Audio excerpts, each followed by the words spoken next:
Mapagpalang araw po sa ating lahat. Alamin po natin ang sakit ng matanda. May pinatawas. Bali nakahiga na lang daw po siya at nanghihina na ang kanyang katawan. Alamin po natin ang naging sakit niya. Kung pandoktor po ba o pang albularyo, spiritual o material po kung tawagin. Sa mga buhay po ang third eye, mas mabilis po tayo makakita sa mga tawas sa papel o anumang mga kasangkapan na ginagamit na pinantatawas ng mga manggagamot o albularyo. Pagdating naman po sa pandoktor, ay ganun din po. Dapat buhay ang third eye nyo para mas mabilis nyo makita. Sa mga hindi buhay ang third eye, ay mahihirapan po silang maghanap ng resulta sa mga tawas.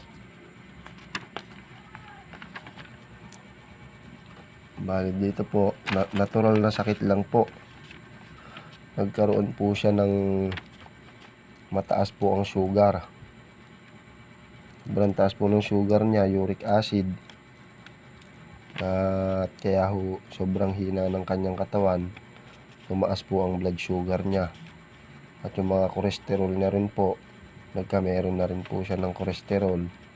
At mga ugat niya, nangawit na po ang kanyang mga ugat. Pinasok na rin po ng lamig. So bali ito po, kung napapansin niyo po ito, yan po ang sugar niya. Sobrang taas na.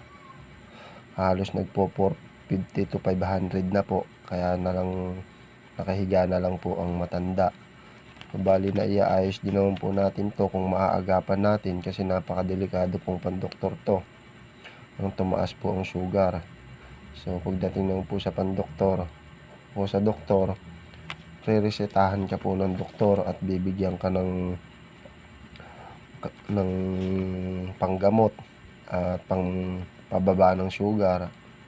Pagdating naman po sa albularyo, nakadepende po sa albularyo kung ano naman ang ihahatol nila. May albularyo po na pong pang spiritual lang ang alam.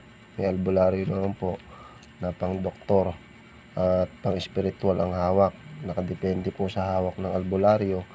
May mga doktor din naman po na albularyo, mismong doktor po talaga. God bless po.